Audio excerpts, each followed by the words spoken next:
Police Oversight Board. That means independent. That means that the police don't get to serve on their own board. So that the community decides what is an injustice and what is illegal and can act on that. There's also the need to establish an online portal to report police misconduct, and that those reports would go directly to the Independent Police Oversight Board. So that years ago when I had to report a police officer for misconduct, I had to go to I think the McCowa station and fill out a report, and then the next day or something they told me, yeah, it's your word against his. So this is a way where people can, with safety, make a report online without having to leave their home, which also creates equity. And then the Oversight Board can deal with those reports. Ongoing police de-escalation training, cultural sensitivity, and unconscious bias. There's certainly a lot of controversy around whether any of those methods really change the game when it comes to police violence and racial profiling and the treatment of Black people in communities. We acknowledge that. We also acknowledge that this is a starting point. Certainly Dr. Plummer has given us some statistics that do show that some of these techniques and methods can result in decreased racial violence and profiling in the Black community by police. But it's certainly not a panacea.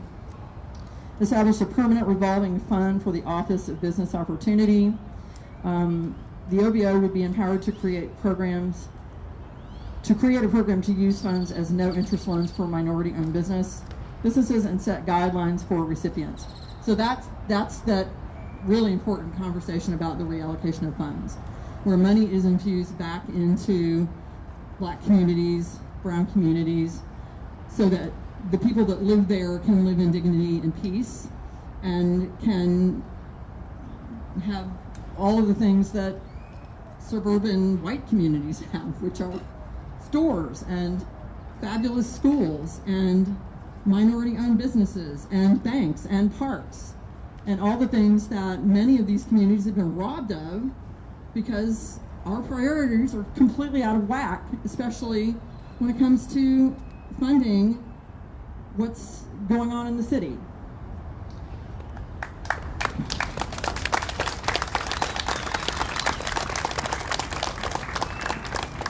Also, the Health Department's Community Reentry Network Program, which supports people as they come out of jail.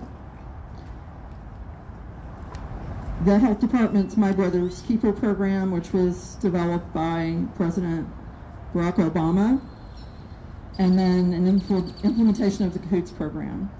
And there's a little bit more on that. A little bit of prerequisite with that one. So that's kind of where we're starting. And we do have some speakers today that I would love to bring up. Is Sam here? Sam with Black Lives Matter. He was here earlier. Maybe he'll show up. Okay, so Shelley Kennedy, would you like to come speak?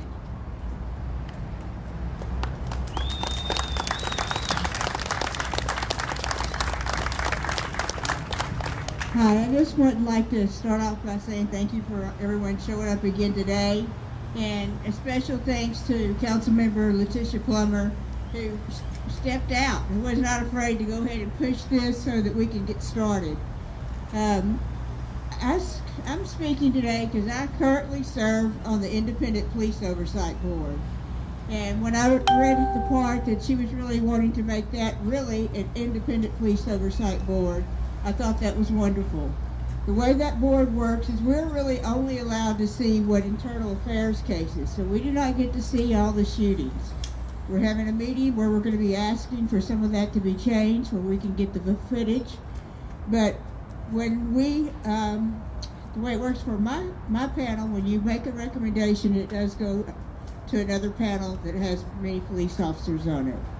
And the thing that has always kind of really surprised me was that when we open our files, it also lists any complaints that have been made against the officer. So when the officer has 2 pages of complaints of abuse of force, he really shouldn't be out there. I think we all know if any of us in our regular jobs, if you had more than 3 things in your file, I don't think you'd be working there. And so, I think it'll be much better for all the great police officers that are police officers for the right reason, that are there to serve, because the ones that are really do not need to be on the streets, it's bad. And until our community can come together and trust each other, then we're not going to have a peaceful situation. So thank you for all you do. Keep pushing.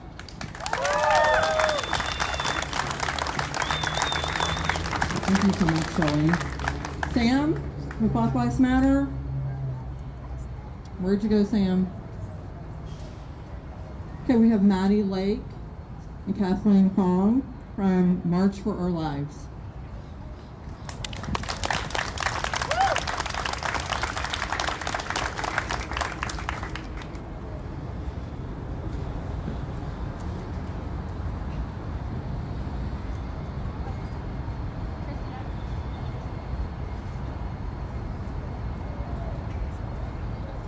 Can y'all hear me?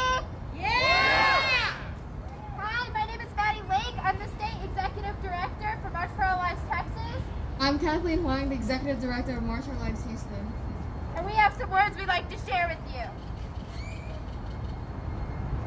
We the people thought we were a part of a more perfect union. Thought that there was justice and domestic tranquility. Believed in the common defense. Thought they promoted the general welfare and Lived in the ignorance of liberty. But then we learned. We learned that we were living in a split union. Our justice and domestic tranquility shattered by police brutality. Our common defense became protesting. Had to begin fighting for our own welfare and Believe we can't stop until there is liberty. Welcome to the US of A. Founded by rich, white, racist men. It's a horror story from start to end. The white people believe there's nothing wrong. But everyone else sees the fucking ghost. It's just like a horror movie. It's not till people start dying that other people start worrying. And they worry for themselves and their friends. You see, here in the US of A, Unarmed black people are 6.71 times more likely to be shot by police officers in Harris County than armed white people. white school shooters are taken into custody and given Burger King, while black kids like Trayvon Martin are shot and killed for carrying candy. Black men are 4 times more likely than white men to be searched during a traffic stop, while only 3% of these black attacks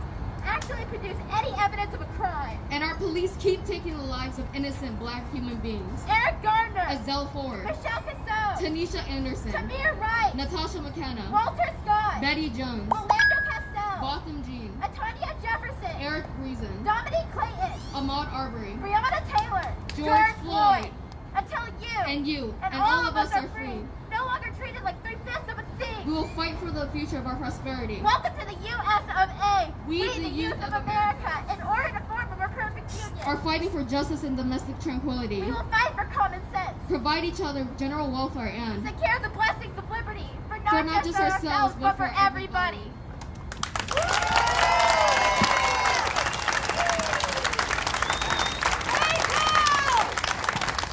Thank you, Maddie. Thank you, Kathleen. I think our next speaker is trickling up. If any of you are interested in speaking, please prepare yourself, because we will have some time for other speakers. So Sam, Ashton. Ashton was with Black Lives Matter.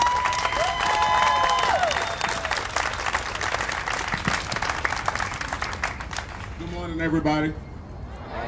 Good morning, everybody. Black Lives Matter. Black Lives Matter. Black Lives Matter. Black Lives Matter. Black Lives Matter. Black Lives Matter. No justice. No peace. No justice. No peace. No justice. No peace. Let me tell y'all something. There are 2 reasons we're out here this morning. We know that there's $1 billion on the line right now that is going to go to the Houston Police Department. That's fucked up. Yes, it is. So let me clarify some things here, because I've heard questions about what we were supporting at Black Lives Matter Houston and what we weren't supporting. Let's be real clear. There was one city council member named Letitia Plummer who decided that she was going to have the courage to hold other council members to the irons and to the fire during the city council meeting about 2 weeks ago. She contacted me about the 8 for 8, which I'm not big on because I'm about abolishment, not reform. But with that said, if you have ever attended any protest that I've ever spoke at, I've always said it's about education. We have to know who to be mad at in order to get the policies we want changed. Right now, it is the responsibility of the City of Houston, Mayor Sylvester Turner, who is in contract negotiations at this very second and has been for a couple weeks with the Houston Police Officers Union and HPD. Those contract negotiations are secret. They were secret last year. I don't know if you understand how secret it is. Remember, police got raises last year. Firefighters fought tooth and nail to get raises at the same time. Their negotiations were public, the police were not. We don't know what their de-escalation policies are, if there are any. We don't know what their rules are at all. We are in a city where we have the police department that is one of 5 police departments in the entire country that has its general orders redacted. General orders are their rules and their regulations. So how can we sit here and listen to R.A. Acevedo, the court jester, when he goes around and hugs protesters and protests with them and then 2 hours later turns around and arrests them and put them in a jail cell that's not on site, make it hard to find, having people standing for 10 hours straight with zip ties on. This is our civil liberties that we're talking about. And there's no way the police officers union should have as much power as they have. So I'm telling you now, beyond the 8 for 8, what we really need in this moment is to have transparency and accountability. We need Art Acevedo to redact his general orders. We need their negotiations to be public and front-facing, and it needs public input. We need to delay this budget because they keep trying to pass things under our noses.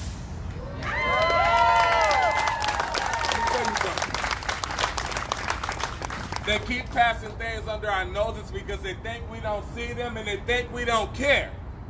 But we're here right now at 8 o'clock in the morning, 9 o'clock in the morning. Half of us don't even get up this early, but the truth of the matter is that our lives are at stake right now. Not just because of this. Our mayor is a pacifist in the sense that he likes to shut people up. A few years ago, remember, we protested Confederate statues. I'm going to put together a committee, he said. What came of it? Have you seen the statues removed? Sir. Let me tell you something. They want us to be quiet. They want us to do as we're told. Well, Mr. Turner, this ain't your house and I'm not your child and neither are these people out here.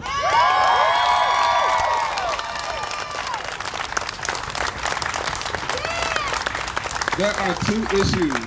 The 48-hour rule that we definitely need to attack, which allows police officers to not have to be interrogated for 48 hours after an officer-involved shooting or instances of police brutality. Did y'all know that? No. Oh yeah.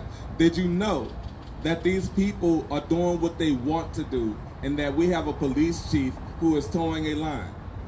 And when you talk about R.A. Acevedo, you are definitely talking about Sylvester Turner because who hires the police chief? So the buck stops right here at City Hall. By a show of hands, how many of you knew that? It's not a lot of hands. But what I'm here to tell you is that I'm 35 today. Not today, it's not my birthday, but I'm 35 today. When I started doing this, I was 24, 25 years old with Black Lives Matter Houston.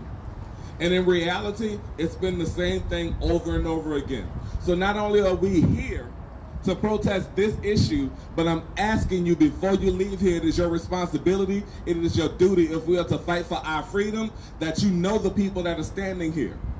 This is an event that we take back space and community where we're talking about we want our freedoms, but if you don't know at least 5 of the people you didn't know before you left here, this was all moot and in vain.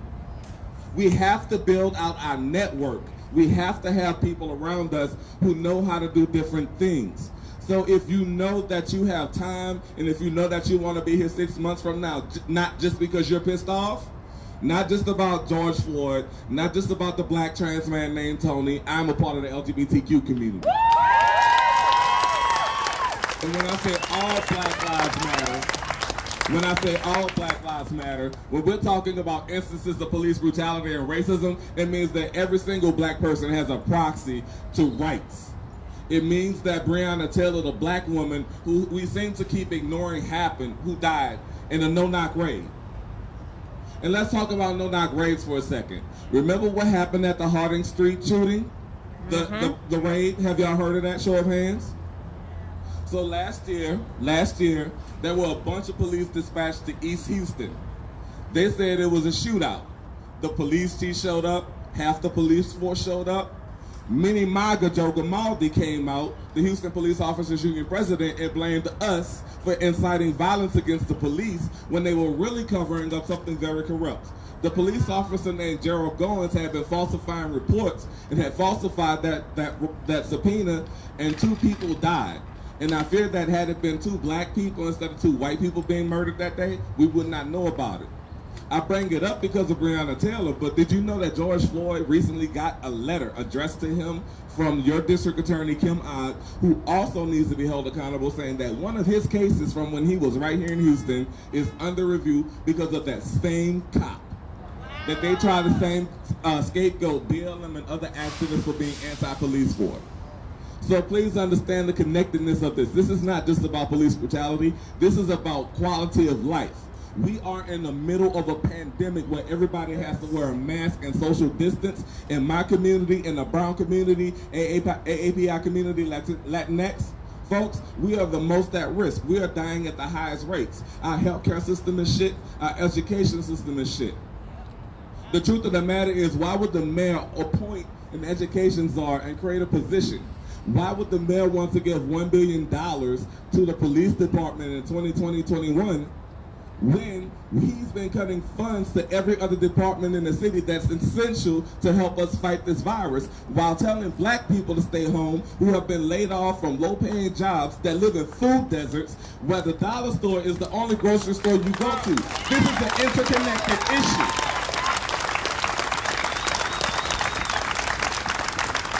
This is an extremely interconnected issue. And until we know how to connect those things and we call out our leaders regardless of what their race is to actually address the systemic and institutional racism that we're dealing with, we are spinning our wheels. Thank you.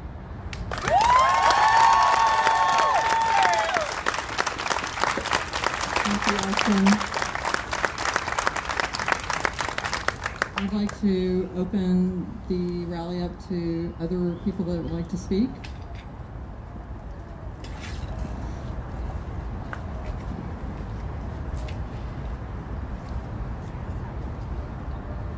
I got something quick to say.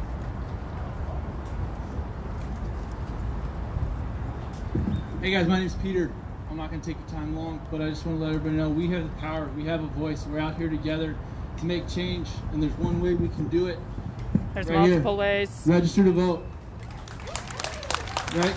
Register to vote.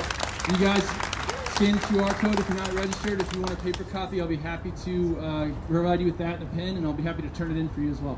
Thank you. Thank you for being here. Can you come up?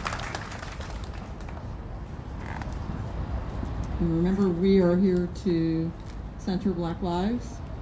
So when you are speaking, that's the perspective that you should be coming from.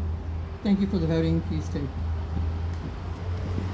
Hi, my name's Saturday. I'm also a member of the LGBT community. I'm trans,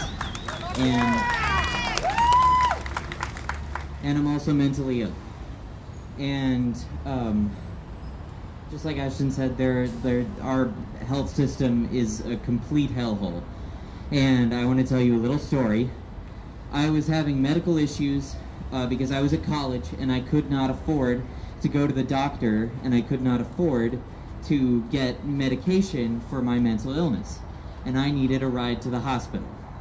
So I called the emergency number for the University of Houston, and I told them that I needed a ride to the hospital. And instead, they did not send an ambulance. They did not send any medical professionals at all. They sent 2 cop cars who came out. One of them came out and looked at my driver's license and asked if he could call me by my dead name. And I said sure, because I didn't want to get him mad. And then he realized that I was trans, and he made this big deal about how a different cop needed to come over and frisk me because he couldn't frisk me because I was assigned female at birth, and so therefore he has to get a female cop to frisk me, and that took about 10 minutes for them to figure out. And then he started talking about she says she's schizophrenic, which was not actually my diagnosis at the time, but he said she's schizophrenic, says she doesn't have a knife, but I want to make sure. At which point the other cop dumped my backpack out on the ground. My laptop is still broken, by the way. I do not have a laptop that actually functions. And then they searched me in front of basically everybody who was waiting for the cafeteria. And then they put me in handcuffs for reasons unknown. Put me in the back of the car. On the way to the hospital, they continually asked me, "What drugs are you on?" I said, "I'm not on any drugs. I have a mental illness." And they laughed and said, "Yeah, what drugs are you on?" And I said, I'm not on any drugs. I mean, I'm on my anxiety medication right now, but that's not really a drug. I have a mental illness. He's like, "Yeah, okay. But what drugs are you on?" Made fun of me, yelled at me the entire way to the hospital.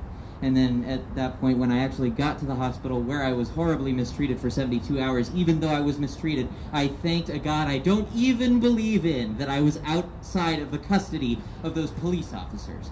Because they continually mistreat the mentally ill. They have always mistreated the mentally ill. Do y'all know how long it takes to triage someone in a psychiatric hospital? Can anybody tell me how long it can take? 12 hours. 12 hours to triage somebody in a hospital. Do you know how long it takes to just book a mentally ill person in a jail? 45 minutes. 45 minutes. So we've got police officers taking mentally ill people, particularly homeless mentally ill people, particularly black homeless mentally ill people who don't have a support net, who don't have people to look out for them, just taking them to jail because it's cheaper and it takes less time than putting them in a hospital where they can actually get treatment. The amount of times that I have run into a person on the street who needed help and has had the police called on them and have had to stand there and try to keep them calm when they're psychotic. They cannot think straight. They think the building they're in is on fire. They don't understand reality. And I have had to stand there and try to keep them looking like not a threat to the police officers who are about to show up 10 minutes before the EMTs show up for a medical emergency is outrageous. And the amount of times that I have had to stand there in front of a person who can't even remember their name and tell a bunch of officers that he is not violent, that he is not violent, that he is not violent, and have the officers laugh in my face and tell me that they've seen him before and treat him like some kind of running joke because he is homeless and he has continued to be homeless. Because he is mentally ill and he has continued to be untreated. The amount of times that our people have been treated like running gags, not worthy of respect, not worthy of protection, not worthy of medical treatment, not worthy of life. Outrageous. So like we've been saying, it's an interconnected issue. This affects every single population that has mental illness in it, which is every single population. And so I think that we need to reform the healthcare system. We need to make sure that mentally ill people are supported. We need to make sure that we are not ever calling the police on a mentally ill person. Being mentally ill in public is not a crime. Being black and mentally ill in public does not make you a danger. Thank you. Thank you so much for coming. Hello, good morning, everybody. I said good morning, everybody. All right, I am your friendly local black voice, and I have something to say. Are you guys ready? Listen to black people. I am a black woman, and I need to be listened to. I love seeing all of these different people from all of these different races, but you need to listen to black people because we are the people dying. So when you see a pretty white face, say, "Let's be nice to the police." Well, obviously don't go shooting anybody or anything. But the issue is that you need to listen to Black voices because we are the ones who are disproportionately affected by all of these issues. So when you organize things, you need to make sure that you have Black people organizing. You need to make sure that you are listening to the Black voices who are telling you what needs to be done. I am Black every day of my life, and I'm tired because I've been fighting this fight my whole life. This is not new to me. This is not special to me. This is not exciting for me. Like, some of these people are coming to these protests and they're so excited because they're angry today. I'm angry every day, but I don't get to yell every day because I have school to go to. I have work to do. I have people to take care of. So, with your anger, I need you to go and do important things. It's not just talk to your families. Yes, you need to talk to your families, but you need to go vote for people who are going to put important things into action. You need to treat people the way they deserve to be treated. When you see people doing stuff in public that they should not be doing, you need to speak on it. Don't just be like, wow, this makes me really uncomfortable, and go home and tweet about it. You need to do stuff while it's happening because I'm sick of seeing my people die.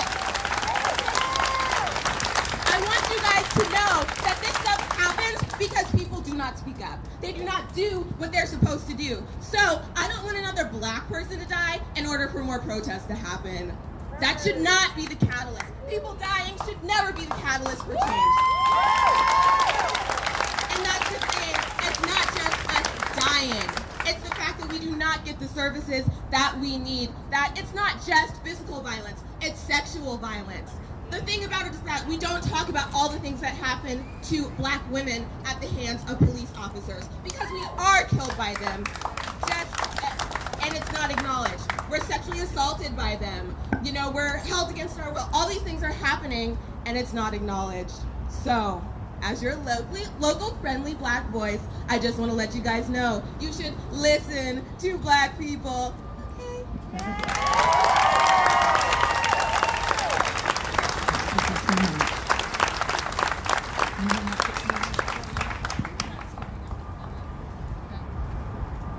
Gary Monroe. So I want to thank y'all. Did I know Floyd? Yeah, I did. So a day after what happened to Floyd, I flew to Minneapolis. And I've been in Minneapolis. I just got back yesterday. My council member called me and said, I need some help. So I said, okay, let me jump on the plane and come back. I stood in this building about a year and a half ago in front of City Council, and I told them my group created a 21-page comprehensive plan to deal with everything that y'all talking about a year and a half ago.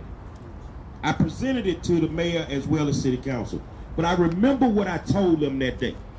I said this whole country is one incident away from everything just going off. Now I want you to remember this. Rodney King, the riots in LA in '92 did not happen because they beat Rodney King. It happened because people got tired. What happened in this country last week, that didn't happen because Floyd died. It happened because people got tired. Defund the police. Defund the police. Now when we say that, it's $11 million sitting in a fund that's been sitting there for 3 years that they don't even use for the police officers. So the money that we need to do what we need to do for our city as it pertains to law enforcement reform, it's not coming out of a budget. It's been sitting there for 3 years. Seems like a slush fund to me. It seems like they get to do whatever they want to do with this $11 million. Now, my question to you is, I got a couple of surprises, Ashton, because it's something that happened last week with your council, but I've been told to mute myself until after they vote. And if they vote the wrong way, then I can guarantee you I'm going to shock this whole city. What you have in there are some people that do not work for us. They work for their own agenda. Whether you're black, white, Latino, LGBTQ, You know, I'm sorry. Everybody, they don't work for us. They have their own agenda. But what has to be understood, when I left Minneapolis, I felt something. Because I saw white people locking arms with black people. I saw Latinos and Somalians locking arms with everybody. It wasn't about your status is better than mine, you rich, I'm poor. I saw a community that made me understand one thing. We got a problem in Houston. Yes, and what I'm seeing out here this morning looks like we're trying to solve that problem. But if these people don't do what you want them to do today, when it's their time to run again, get them out them seats. Get them out them seats. So I'm gonna tell you, I've been itching to do this even when I was in Minneapolis. I like waking people up with protests. I do them 2, 3 o'clock in the morning sometimes. But I ain't heard one crowd really get loose, even the 60,000, as I'm watching on TV. So I want you to raise the damn roof for my friend Floyd George. When I say Floyd, you say George. But goddammit, wake them up. Wake that cop up and make him understand that you on our team. Our tax money pay you.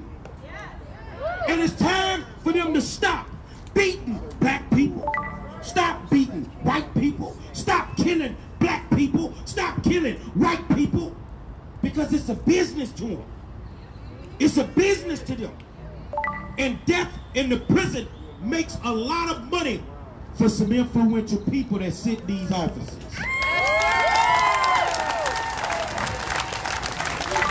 So let's wake them up, man. Let's wake them up. I got you live on Facebook, but that's different than any other live because I look at millions of people every day. Say his name. George Floyd! I don't hear nothing, man. It's time to wake these folk up, man. Say his name. George Floyd! Say his name. George Floyd! Say his name. George Floyd! Thank you, man.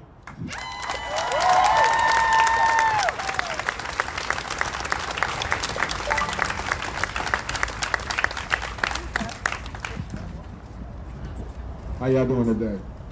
Good morning! Black Lives Matter? Black Lives Matter! First of all, a lot of y'all don't even know.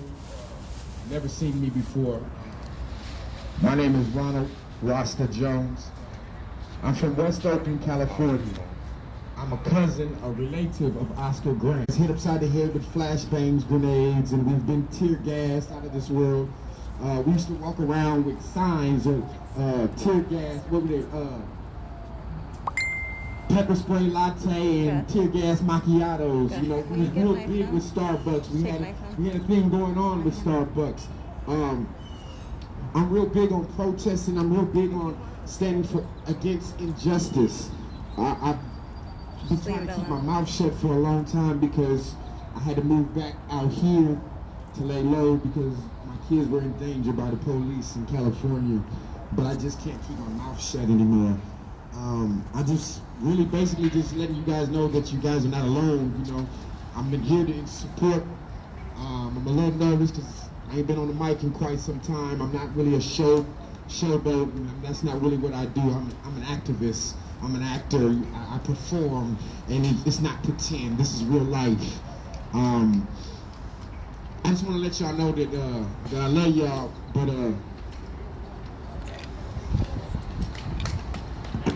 I don't like hiding behind masks. For too many years, we've been hiding behind masks and keeping our mouths shut because they've been putting their foots in our necks. And this time has to change. I'm no longer hiding behind a mask.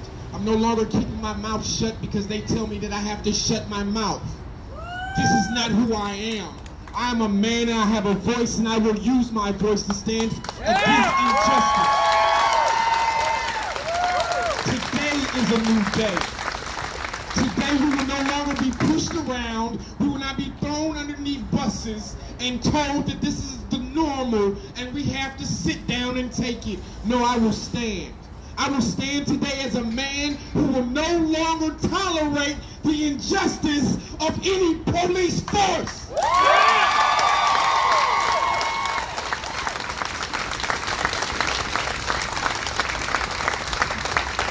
I apologize, people. I'm spitting all on this microphone. But I just need to let you know that this is not normal. This is not okay. If you are afraid, you no longer have to live in fear because you have brothers and sisters who will stand by your side. You no longer have to keep your mouth shut against the injustice of the system. We are a unity right here. Not just Black Lives Matter, but all lives matter. I have nothing else to say right now. God bless y'all.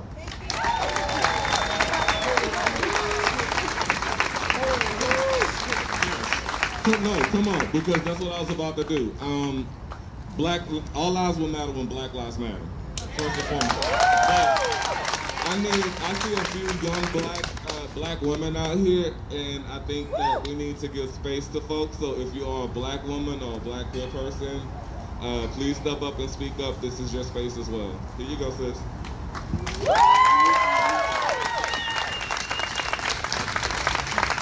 Hi everybody, how you doing? Hi everybody. Good morning. All right, I just want to check the volume out here. My name is Jonna, and I'm gonna take my time. All right, I'm not gonna rush nothing. I'm gonna just say what I gotta say. It is a shame that we have to ask for equality. It is a shame that we have to ask for justice, to be included in justice. It is a shame to be looked at as a threat. It is a shame that I have to talk to my little brother and explain to him that if they can't stand up for you, that's the stance that they're taking. What's going on is showing that there is a lack of love and compassion. How do you look at the next person and not understand that there is a soul within them? To the point where you can have your knee on the back of someone's neck, and that doesn't budge you spiritually? We are lacking love. We need to wake up the heart again. We need to wake up heart. We need to wake up compassion. That is what's missing. We have to be the change we want to see. So when the protesting is over, what are you going to do to add the change to your daily life? Yeah. What are you going to do when no one's making signs anymore? How are you adding this to your daily life? How are you letting this shift your character? How are you letting this shift your integrity? How are you letting this shift the way you see people that don't look like you? We're all skin and bones. We need to remember that we are humans. Yes, there's different shades of us, but we all have heart, we're all bleeding. We need to wake love back up. Sorry, I hate you so much. But I feel like in moments like this, you know, everybody expresses themselves in different ways. I am someone of the arts. I love music, I love singing, I love dancing, I love things like that. And I feel like right now, let's lift ourselves up in a song. All right, we all know We Are the World, right? You know that song by Michael Jackson? And everybody else? I feel like this scene right here depicts that. So I'm gonna need a little help with the lyrics, but when the chorus comes in, y'all gonna join me? Yeah! Are you sure? Yeah! All right, we all got iPhones out here, we all connected to this iCloud, wherever it is. So pull up the lyrics.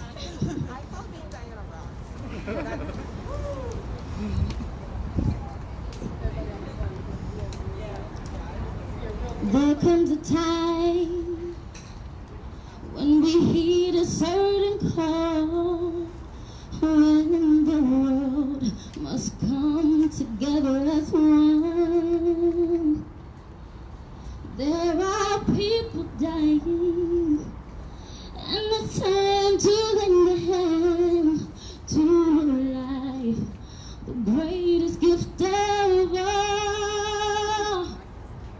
We can go on pretending day by day that someone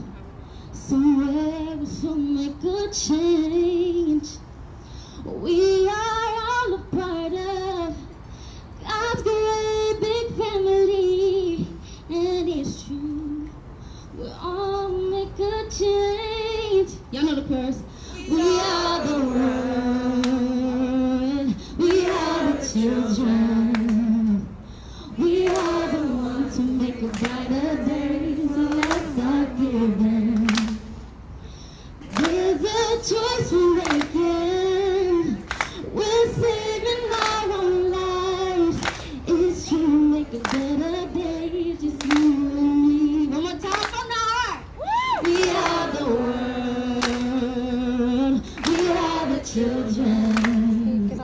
We are the ones who make a brighter day. So let's start giving. There's a choice we're making. We're saving our own lives. It's true, make a better day. Just you and you. All right. So remember, ask yourself this question. And please answer it and add it to your daily lives. What are you going to do to be the change you want to see?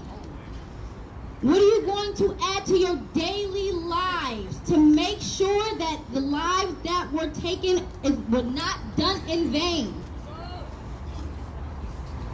Thank you very much. Very good.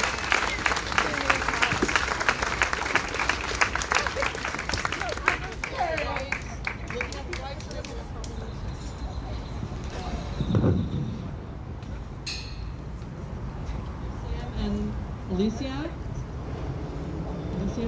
from West Street Recovery. Peace, y'all. How y'all feeling? My name is Alicia. I'm here not as like the director of an organization that's been working really hard to support everything that's happening in this movement. I'm here as a grown-ass black woman.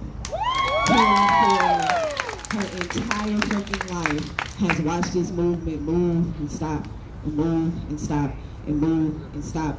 And I want y'all to know that there is only one difference between today and 10 years ago and 10 years before that and 10 years before that.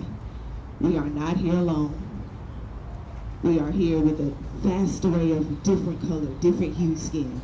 And each and every individual here must understand, first and foremost, and I think it was said already, listen to black folks. Listen. Listen. Use your privilege appropriately. If I have to say another time in any one of these things, if a threat is posed, it is your opportunity not to just be a bystander. Activate your privilege. It's important. Because the only thing keeping us from being here again in 10 years is whether or not you're willing to put your privilege in the pot. Period. That's it. That's the only difference. And it's hard, and I get it, and it sucks, and I get it, because if I had privilege, I probably wouldn't want to let it go either. But unfortunately, if you're here and your honest heart is to help forward this movement, you must be willing to wager your fucking privilege. Period. I wanted to say that first. Second thing I want to say, I'm here with a group of individuals. If anybody is here that was arrested on Friday or Tuesday, put your arms up, put your hands up, put your signs up, move forward a little bit.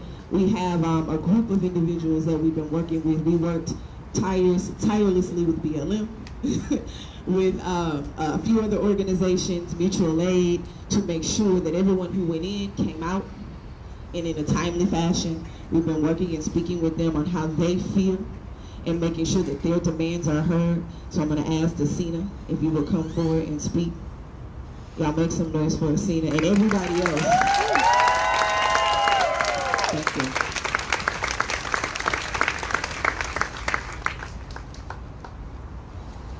Hello, everyone. I was not expecting this big of a crowd, so thank you for coming out. First thing I want to say is, well, I would have introduced myself, but I've been told that they're listening anyway, so they know who I am. But like she said, I go by a bunch of different names, actually. Just to give you a little bit background about myself, I'm from South Sudan, and the way you say my name that way is Echinag. living in a world like this, away from where I was born, I had to kind of accustom myself to. I had to accustom myself to a different life, pretty much, and that came with giving different variations of my name, so I felt like people could relate to me, or that I mattered in a sense, because it would get tough when I just felt like people didn't understand me.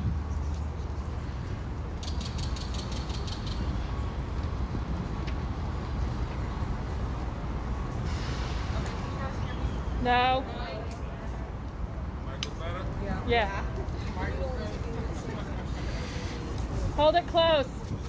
Sorry, I have a lower voice. Oh yeah, I'm not supposed to apologize, so.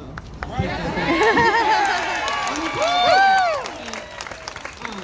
I was saying, so I've had to come up with different nicknames or whatever like that, again, to fit in. So right now my new name is Asina. But anyways, I'm here again, like she said, with the rest of the protesters who were arrested on June 2nd, just this last week. And being back here is a bit traumatic, I'm not gonna lie to you. Driving down the roads and recognizing things that I last saw before I realized what was gonna happen to me by the end of that night.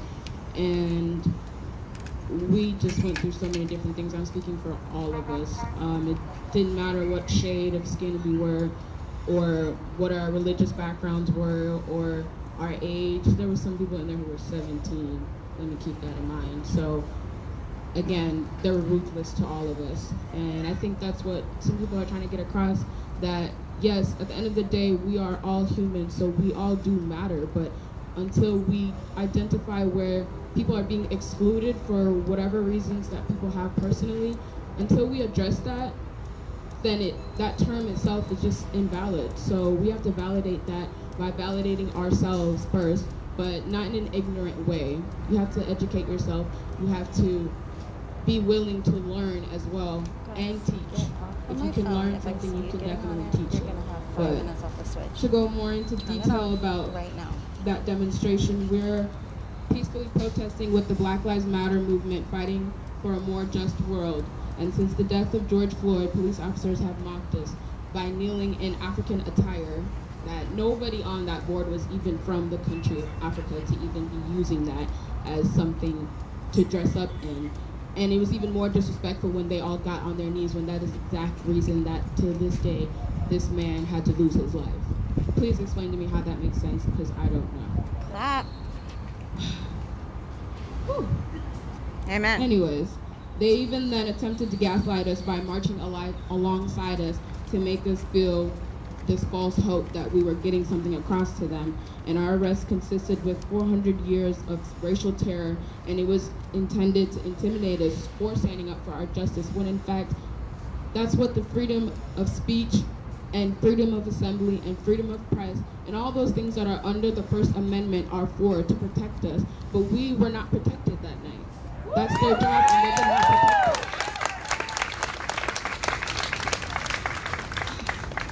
One thing I like to say that is their favorite word is that you cannot, or phrase, sorry, is that you cannot negotiate with terrorists. So we're not negotiating anymore. We demand. I have 7 demands on our list now. It'll probably grow as we grow, but let me just start with number 1. We demand that all charges against us be dropped and the record of our arrest be expunged without delay. Yes. Matter of fact.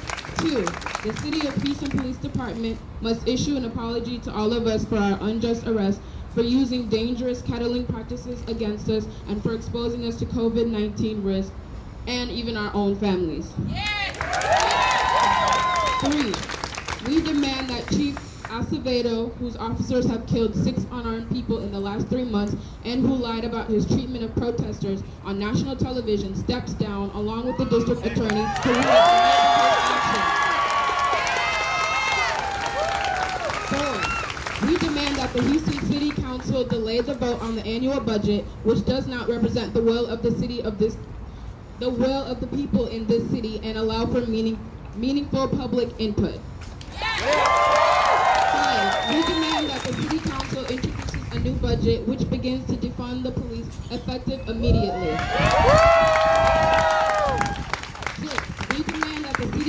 also commit to use defunding as the first step in abolishing the police, which does not protect us, but instead endangers our lives and threatens our communities. And last but not least, we demand that the funds for policing are reallocated to investing in our schools, improving the conditions of our housing, and providing health care to our communities.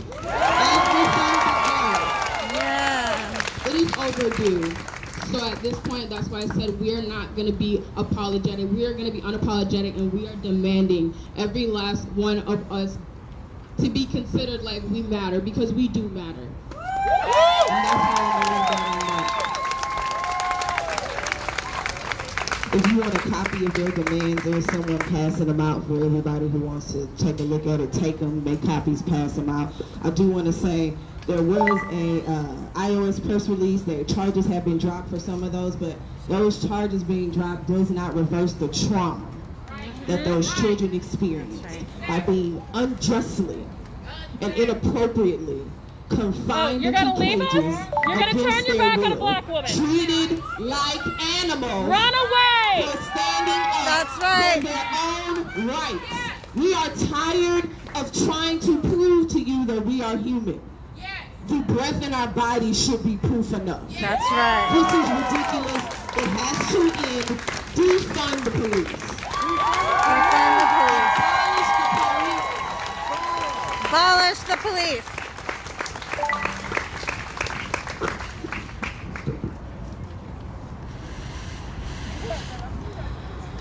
Good morning. Good morning. How's everybody doing? Good morning.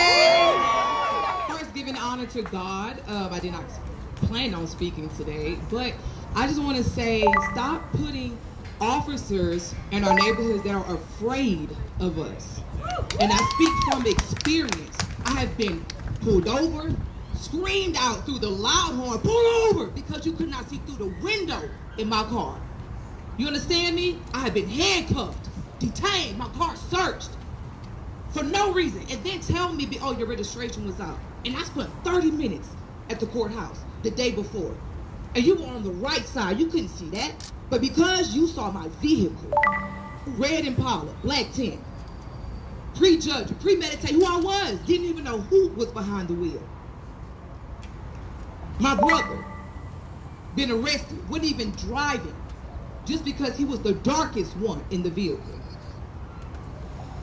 How can you be afraid of someone who has the same color running through your veins? Give it to God. That's all I can say.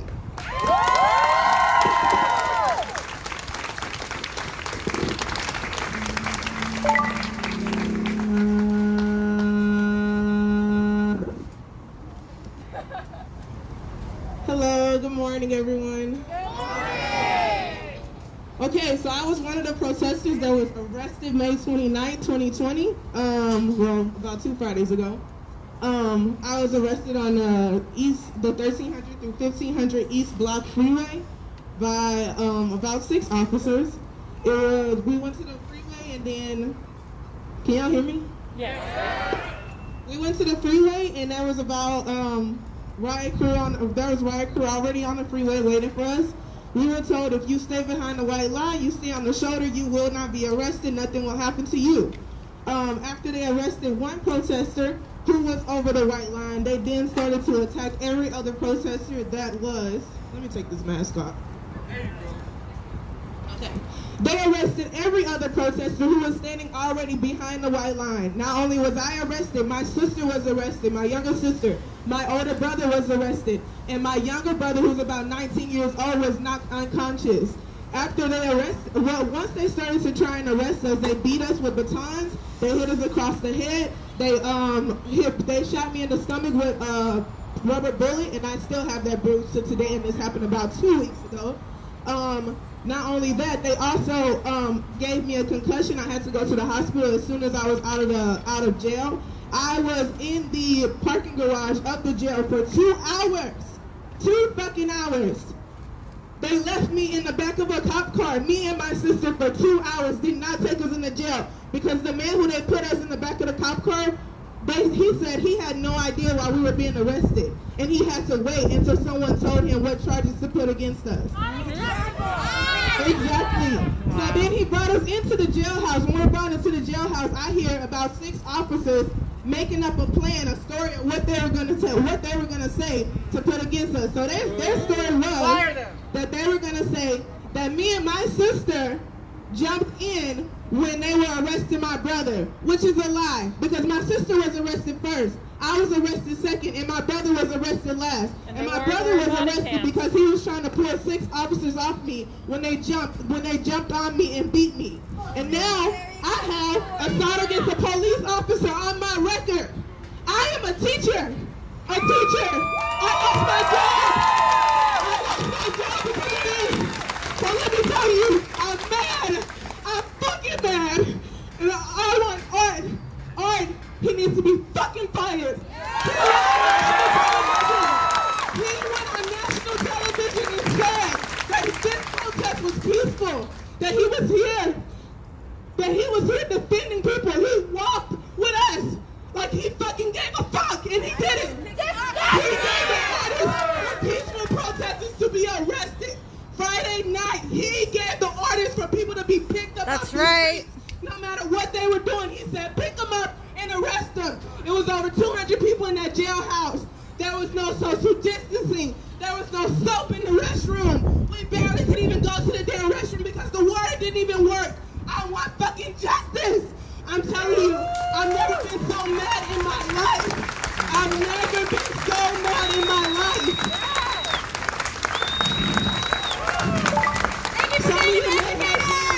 Some of you may have seen my arrest on ABC 13 News. My arrest was broadcasted on ABC 13 News.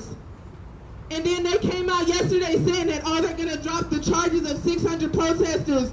They're dropping the charges because they realized they arrested 600 people unjustly. That's not okay. So I want to say thank you for everybody who came out here today. Thank you. Because there's people like me who now I'm about to have to fight this case in court. And I'm telling you, I'm going to fight it to the very fucking end.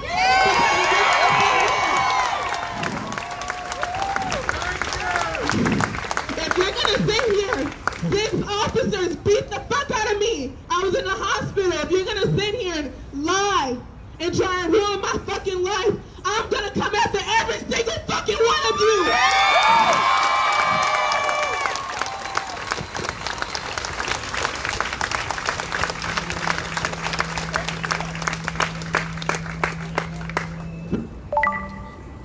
I'm not next. If anybody else wants to come talk. Come on, I just want to wipe the microphone for you.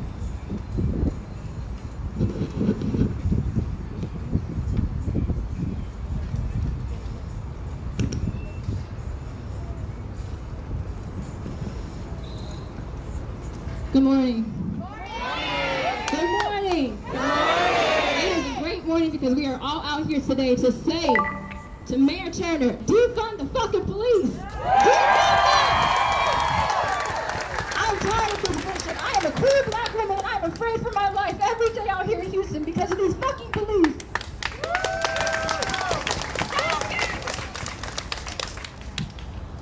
Sorry. Actually, no. That was the last year. No apologies. You got this. Thank you. My father served 22 years in the Army, and I'm afraid for him every day to get in his car. What if he gets pulled over? What if someone sees him as a threat and he is not?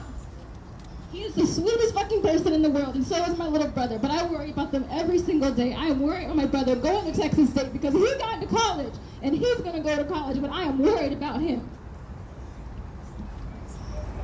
We wake up in this skin every day and we are told that we do not matter, but we do matter. Black lives matter! Black lives matter! I'm a social worker. I have devoted my life to helping others. The bullshit that I went through in grad school is not okay. From social workers, we need to do better. White people out here, do better. Do not lose momentum. This is a fight. This is a fight that's been going on since 1619, and that's not gonna fucking stop.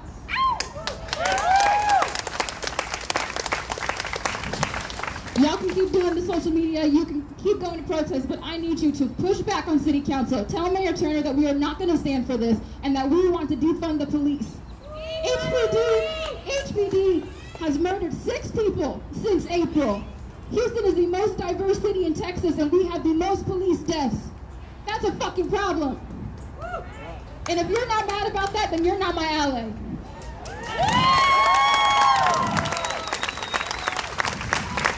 My life matters. Black lives matter. Black women matter. Breonna Taylor, say her fucking name. Breonna Taylor! We have lost so many black people. George Floyd, Breonna Taylor, Ahmaud Arbery, Tamir Rice. He was 12 years old. He was 12 years old and they murdered him. They are murdering our babies, they are murdering our children. And I'm tired of having to walk outside my house and be worried that they might hurt me. So do not lose momentum, do not stop fighting. Because Black lives fucking matter. And I'm tired of being told they don't. Yes.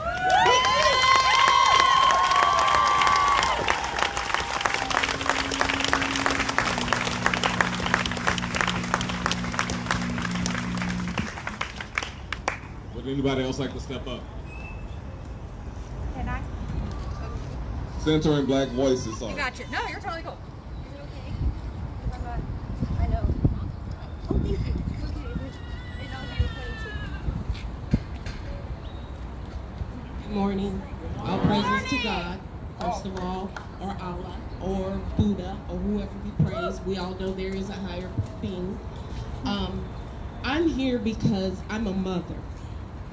I'm not George Floyd's mother, I'm not Breonna Taylor's mother, I'm not your mother, but I am a mother of a child. And some of you may have seen my video go viral.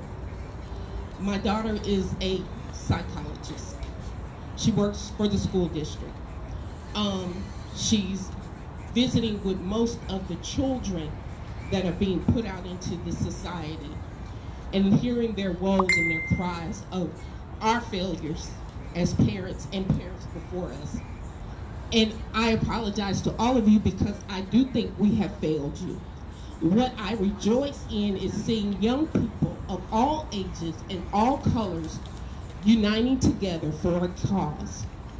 This is not so much about Black. Yes, we hurt and we dealt with pain and we should have done better for you guys. But what I'm here to say is my daughter was there with you in the clinches when she was arrested. My daughter went to college at 16. By the time she was 23, she acquired 2 degrees from Baylor University, one being a doctor. My daughter is not a criminal. She is not one that runs and does things at the whim. She thinks about what she does, just like most of you. So she had no reason to be arrested. She had no reason to be assaulted. She had no reason to walk around in jail for 3 days with no shoes on. She had no reason for when I saw my daughter to have a hole in her pants where she was drugged on the ground. Where she was locked behind a fence for several hours, sat on a bus for several hours, put into a jail cell for days, going before a judge 3 times, and you booking her not for what you arrested her for, but for a bullshit charge that you had previously had for a ticket that she had already paid because you don't have the funds to put clerical people in place to make sure your systems are updated. So I'm not just talking about what your officers did in the street. I'm talking about what your officers do in your clerical department, what your officers do in your jail system. If you want a budget to increase your pay, increase your staff to make sure that these people are not. Criminals don't go into jail. Criminals come out of jail. Because of the way you treat them, because of the way you talk to them. And if I'm not mistaken, I don't know if it was you, Acevedo, or what police chief, one of your kids was arrested for drunk driving. And you snatched him out of the jail. You snatched him out of the jail. I didn't have that privilege. I have officers in my family. I respect officers. I grew up respecting officers. I have an ex officer with HPD of high rank that I won't mention because I don't want issues with my family.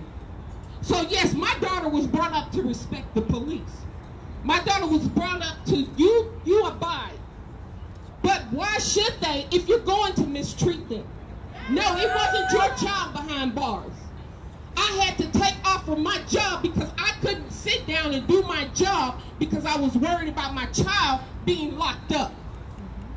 Being called bees, being called hoes, being called every demeaning name you can name, not from the prisoners, but from your officers. This is not things that a tax-paying citizen should have to endure. I make good money, and I pay a hell of a lot of taxes, and I do not pay taxes for you to abuse my child. I pay taxes for you to protect me.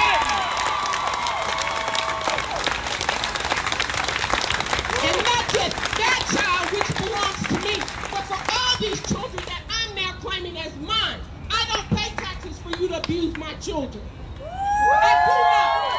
I don't care if they are black. I don't care if they're white. I don't care if they're green. I don't care if they're purple. Just like you don't want your child in, Mr. Turner. Just like you don't want your child in, Mr. Garcia. I won't defame you. I won't be rude to you. I won't degrade you. I'll give you your respect. I just ask that you give the same respect to me and my children. I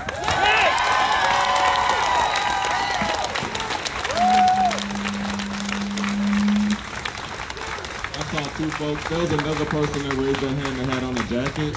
You're next after this young lady. Don't look back, you. Yeah.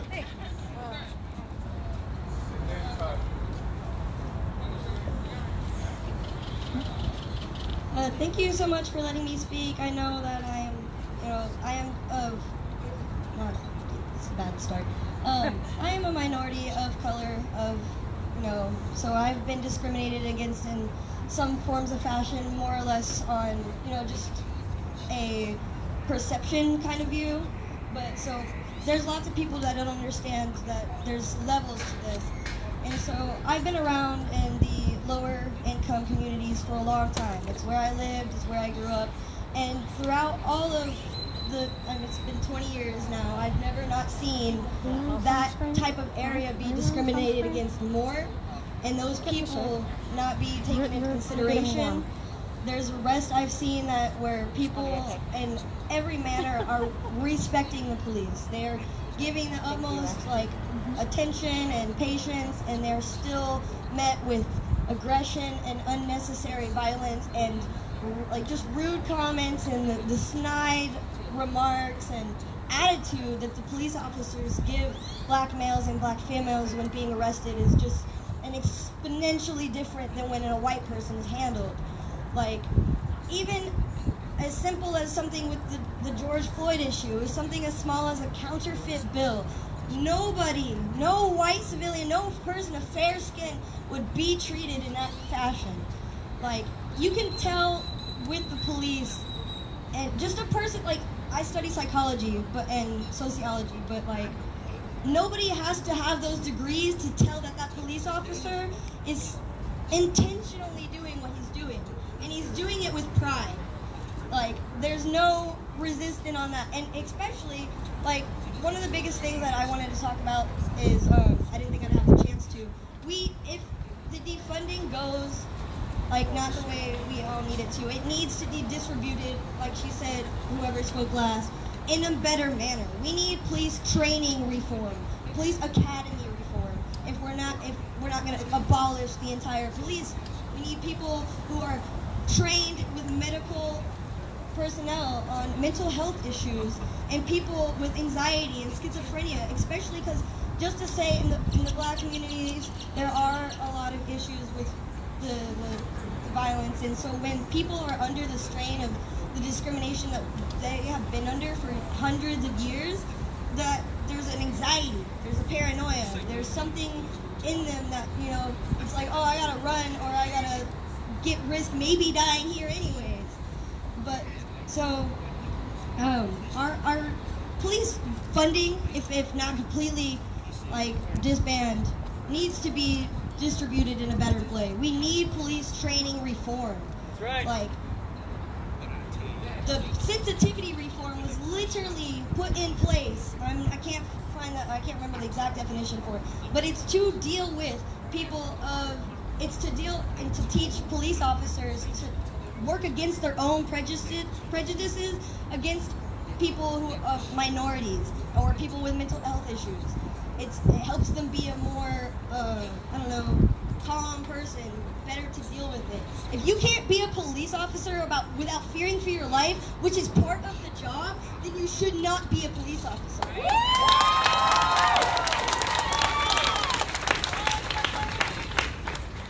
So, academy reform, I can't remember how many speakers we've had, but I think it was you. She said, protesting is, good. These are good, ways to build our community and grab everybody together and talk about what we need to do. We need to vote. We need to pay attention to our city council members. We need to pay attention to where our funds for the city go and what decisions are being made by city council. Because we are the people, we vote on them. And if we're not aware of them, then we don't know what's going on. And then issues happen like this, where there's laws in place that defend them because some loophole we weren't even aware of that justifies their actions. Because we weren't paying attention in our own community enough.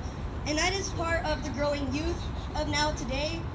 We need to be more active in our communities again. We need to pay attention to our city council members and our mayors and be more invested in that. Watch our news, make sure and pay attention to our elections.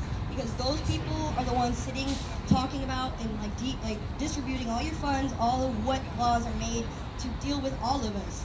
So that is, if you want to take anything from, if these die down for any reason, just protest on all the issues of making sure you know who's in office, know who's making your laws, and, keep doing this, because this is, we're all doing something fucking awesome.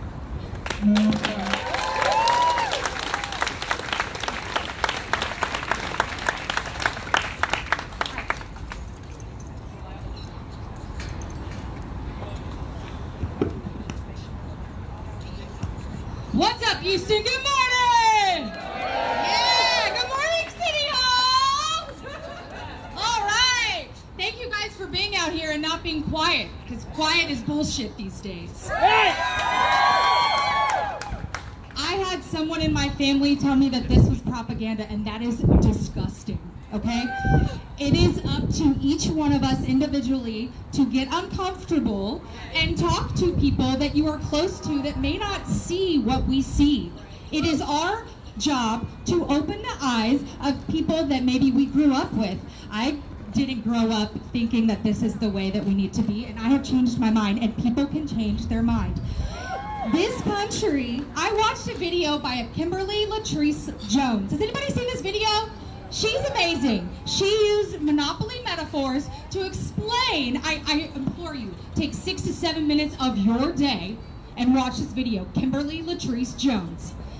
She talks about the metaphors using Monopoly, so we can all understand it, that this has been a problem from the beginning.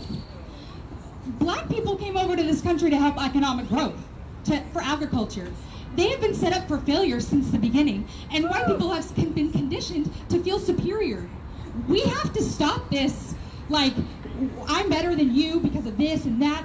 We all look different, we all do different things, we all have different backgrounds, but we are all fucking human! We can't this is insane. I can't even believe in 2020 that this is happening. And this civil rights movement has never been over, it is continually going.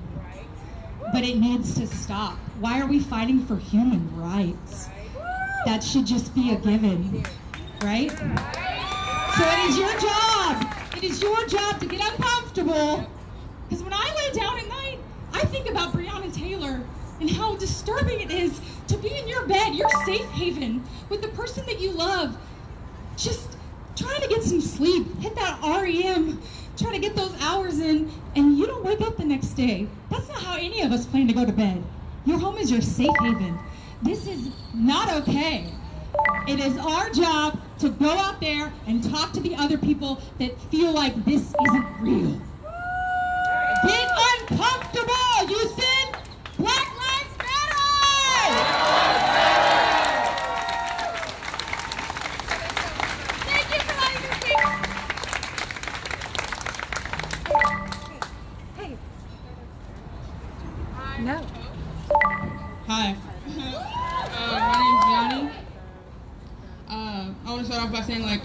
like a year or two ago, I had a conversation with my like great aunties, my grandmother's sisters, and like we were talking about stuff like this, and they said that we marched and we fought so you don't have to, and here we are doing the same thing in 2020 that they were doing in the 60s, and constantly, you know, like around whenever Obama got elected, people would constantly say, oh, racism's over because Obama's here. You know, and use that as a justification for like just tearing down so much progress that has been taken through the civil rights. And I just want you to know, like, don't stop and just keep this momentum up, because what they do, people like nowadays have short memory spans. Like everything's quick, everything's fast. Don't let this die down in 2 weeks because something else is like trendy or whatever. Don't let this die down in a month. Don't let this die down. This is happening. Like I like what she said about not getting uncomfortable. Yeah. Because like we as black people don't have that. Like I try to I'm not trying to generalize, but when I try to talk to some people that are like white about racism and injustices, they get uncomfortable and they start like kind of running away. But you have to understand that we don't have that privilege to run away and not talk about it anymore because we live in their skin.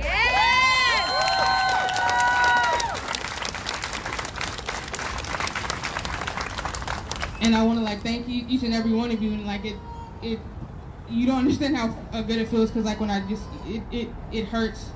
Like I feel like somebody like stabbed me in the heart every time I see one of us is like murdered for no reason, and then these cops get away with it, and people are constantly justifying murders and these lynchings of us for what we didn't do. Like another thing that like resonated with me, that my grandmother said, I just don't understand what we did to them to make them not like us, and like that just rings through my head all the time, because I was just born like this. We didn't do anything to deserve this slaughter. You know what I'm saying? So just keep it up. Don't forget, and keep going. Thank you.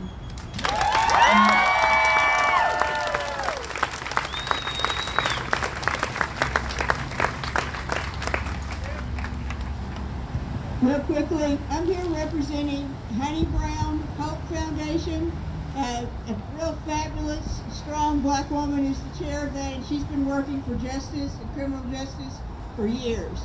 And tomorrow we need your help. We're here partly because of the mass incarceration of black people who are innocent. Is that right? Yeah. Well, there's a guy, his name is Darius Durham Elam. He was a student at Texas Southern University. 36 years ago, they put him in jail for life for aggravated robbery. There was a white student at Rice who was robbed and murdered, so I guess they didn't know what to do but go over to TSU and get somebody, and now they planted evidence. They have that evidence. Now, thank God we have DNA. The Innocence Project has worked with this case, and the DNA proves he was never there. Yeah. So when they pulled the evidence box, look at that one little piece of paper that could have tied him to it, the police department said they burned that paper. No. But they didn't burn any of the other evidence in there. So he has no evidence against him. He's innocent. The DNA proves he's innocent. The case has come back. It is sitting on the desk of a judge in court 232. And so what we want to do tomorrow, we're meeting at 9:30. All the judge has to do is release Darius. There's a writ he needs to act on. He was supposed to act by January 8th, but they're using COVID as an excuse. There's no excuse. 36 years. Darian could have pleaded guilty and been off in 15 years, but he was innocent. He still is innocent. Tomorrow, please meet at the district courthouse at 201 Carolyn at 9:30, and all we're going to do is try to bring awareness to this judge that we need Darius released. Thank you.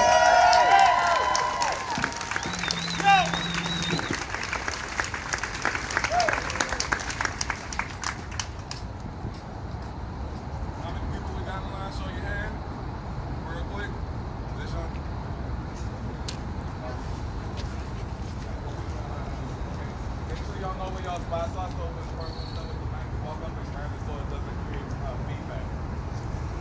First of all, I want to thank God for this great day. Black Lives Matter. All right. To the ones who are listening in authority, I just want to say one thing. I ain't gonna be for that long. Mental health.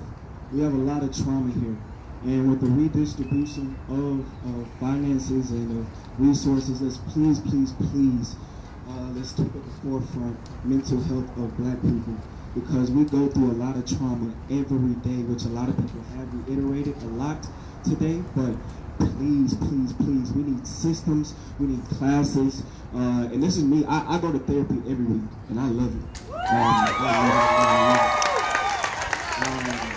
And I need it, and it helps me realize and just process through things. And I think, more people need that opportunity, and a lot of people don't have that opportunity. And this is a term of therapy as well. I feel loved, I feel appreciated, I feel cared about. But like old girl said, this is not just today. So I'm about that action. I know it's social distancing and everything, but let's take the next 3 seconds out as I walk off. Let's all get somebody's Instagram. Let's get all somebody's email. Let's stay connected right now. Let's put our phones down. Let's put our posters down, please. Let's not talk about it. Let's be about it. Let's get each other's Instagrams. Let's get each other's emails, phone numbers, something. What's up? Please. Right now, yeah, it's good. I'm done now. For real, please. Because I just came here from, I met people from last week, CJ, Farrell, people who right there, my people. I call them my protest buddies. And, I feel like I can go to war with them. Neither of them are Black, but it's still people that I can confide in, people I can talk to. But yeah, mental health awareness.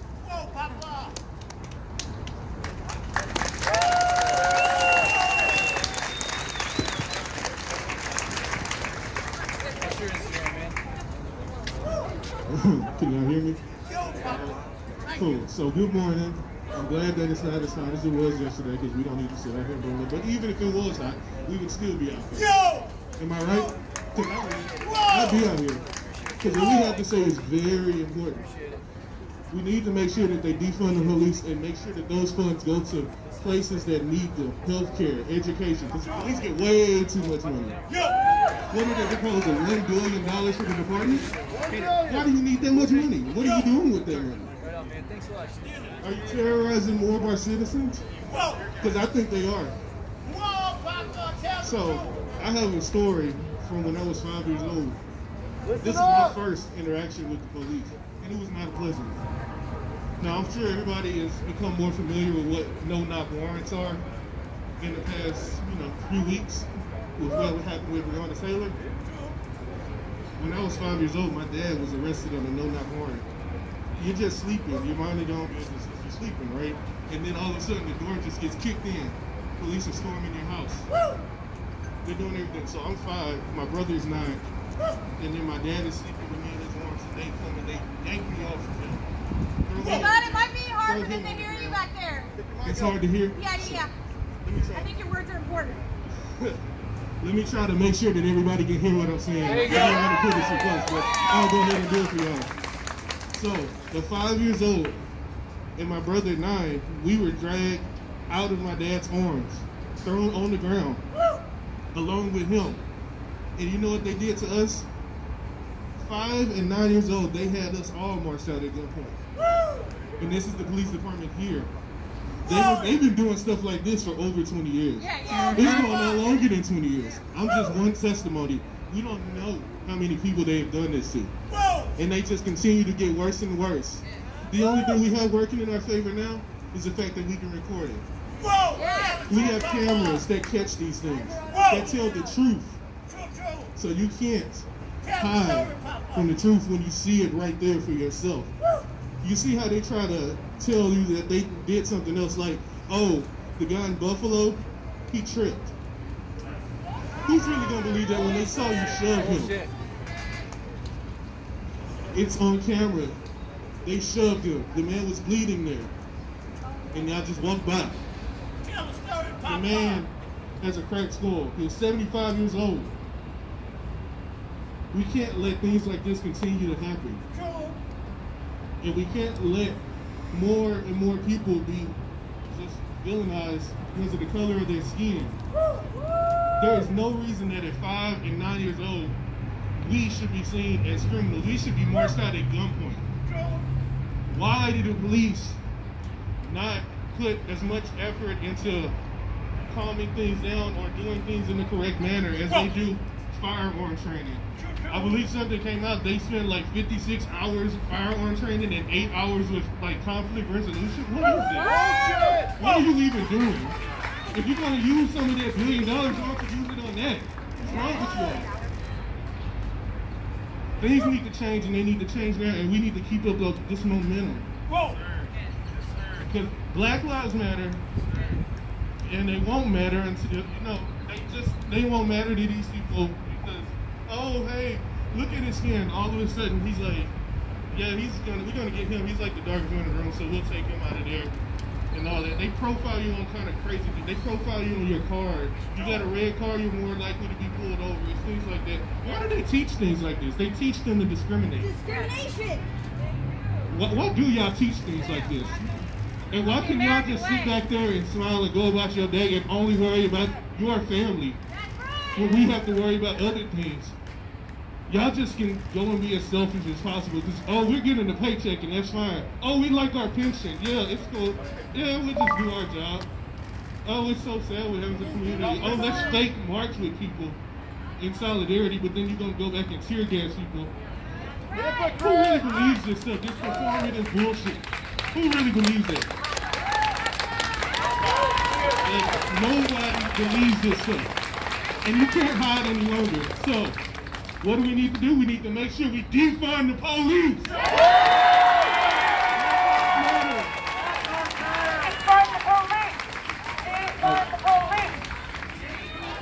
All right, y'all. So I have a line. Everybody who raised their hand, can they come stand right here, please? We just want to make sure we hear from everybody. Thank you, Father. Thank you, Who was the next Papa. person that was going to speak? Come up here, right here. And then you go after her. Papa. Go stand in line behind the black lady right here in the red shirt. I know you want to say something. All right, y'all. Black Lives Matter? Now, make them hear you. Black Lives Matter! Black Lives Matter! Black Lives Matter! Black Lives Matter! Black Lives Matter! Black Lives Matter! Come on. Hi, my name is Sophia. I don't give a fuck if you know my name. I don't give a shit. I was arrested on Tuesday. For no fucking reason. I've never been to jail. I'm a good kid. You want to know what my parents thought when they got a fucking phone call from jail? They thought it was a collect number. Because I ain't never been to jail. Trying to help people out. I went there because I love my friends. I love my family. Yes. My black family, my white family, my Hispanic family, because I am Hispanic. And people have been racist to me my whole life. My whole life because I look white. And I speak Spanish. When I was in school, I spoke Spanish with my friends. And the teacher told me that I needed to speak English because I was in America. That's ridiculous. Ever since junior high, they've been telling me that shit. They've been telling me that shit. I was in jail on Tuesday. I got arrested at 8 p.m. They said on fucking Twitter that they told us to leave at 8 p.m. Why are you lying on us? Why are you lying, HPD? I was in twist ties for 6 hours. I am just losing the bruises on my body and I didn't even get beat. I didn't get beat like my friends that I made in fucking jail. Those are the only people that helped me through this shit. You guys are my family for life. If we're in jail with me and my family for fucking life. For fucking life, okay? I was arrested at 8 p.m. I was on the sidewalk. They arrested me and they charged me with obstructing a freeway. I have video that I was on the fucking sidewalk with my friend. I only went back to get my friend because a flashbang went off. I am from South America, Colombia. Okay? And we have explosions fucking time. My brain went into PTSD, but I was ready. I was just trying to go get my fucking friend and leave. They didn't even give us the option to leave. They never told us to leave. Whoa. All I heard was move back, move back. I could not leave. I could not run, because if I could have ran, I would have ran. Whoa. But I'm happy I got arrested because I am fired the fuck up. Yeah. And you better be fired the fuck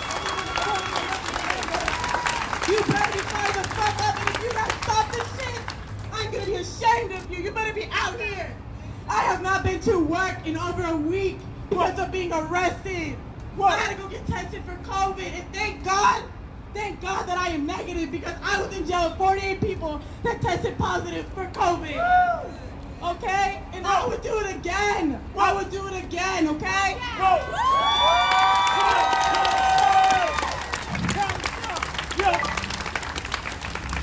I do not eat ham. I do not eat pork. I do not eat pork.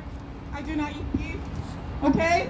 I do not eat beef. I do not eat pork. I was only offered bologna sandwiches in jail. Whoa. Okay, that's not even bad. Okay, my friend she was denied medical help. Okay? Because what would they fucking do? We just saw our friend get taken away. We had to keep her awake. Whoa. You understand what I have been through? I am traumatized. I cannot sleep. I cannot sleep because all I can think about is my friend screaming after being hit with the baton. Being hit with the shield. Being hit in the face. They punched my friend in the face. She has a bruise the size of her shin. A continuous bruise, okay? This is ridiculous. This has to stop.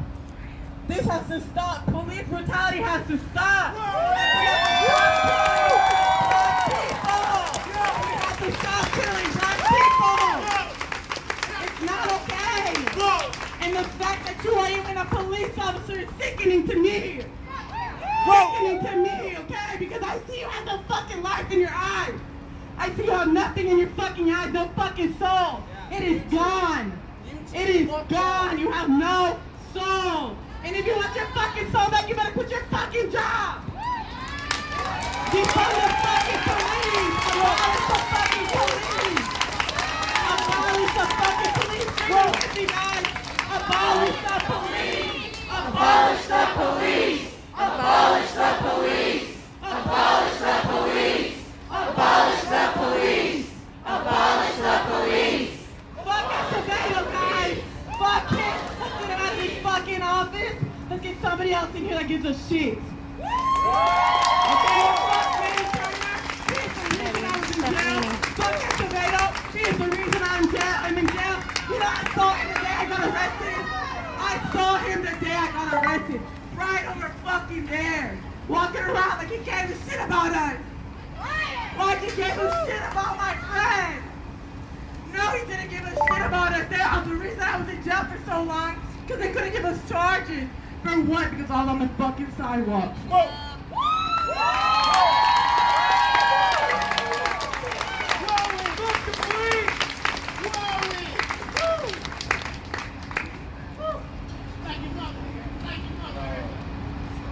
Can I get a Black Lives Matter?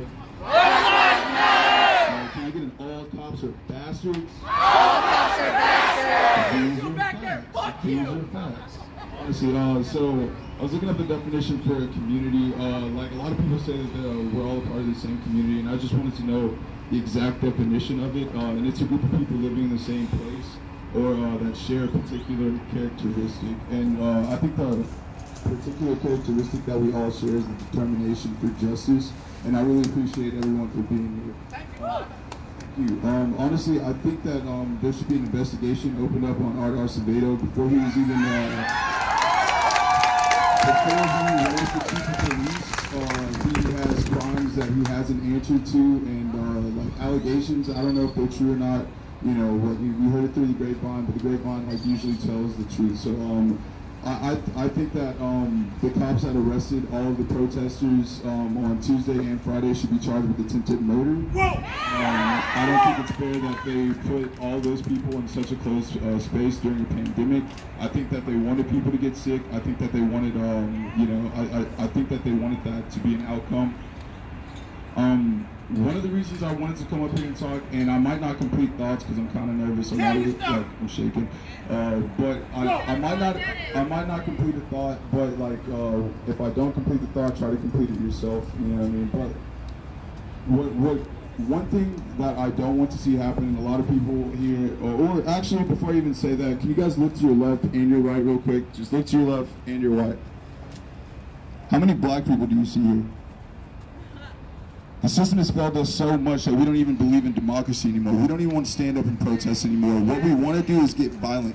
And I don't advocate for violence at all. I don't agree with it at all, but as a community we need to come together and show that peaceful protest is gonna result in change. So like, please don't let this die down. Like don't let them get more violent to incite, like they really incite the riots. They really incite violence in us.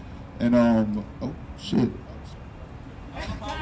I'm trying, Pop. All I'm saying is like what the gentleman earlier was saying about mental health and coming together, getting like each other's Facebooks and things like that. That's something that we need to do. I don't think we need to like necessarily speak over like communication that they could track, because we know that they're in our homes, they're in our phones, they're watching us. Like I don't even like feel comfortable like standing up here with my mask off. But this is the time, guys. Like 60 years ago, like we attempted to do this, or our the people before us attempted to do this, and I don't want to say they failed, but they I don't know, they have more power than we do, and they kind of like let us or they kind of like led us astray. But besides that, oh god, sorry, but.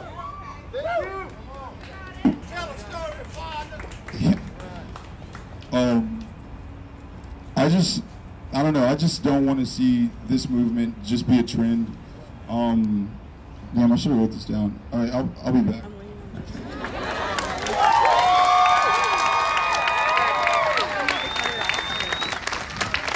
How y'all doing today? Look at you all for showing up for your rights.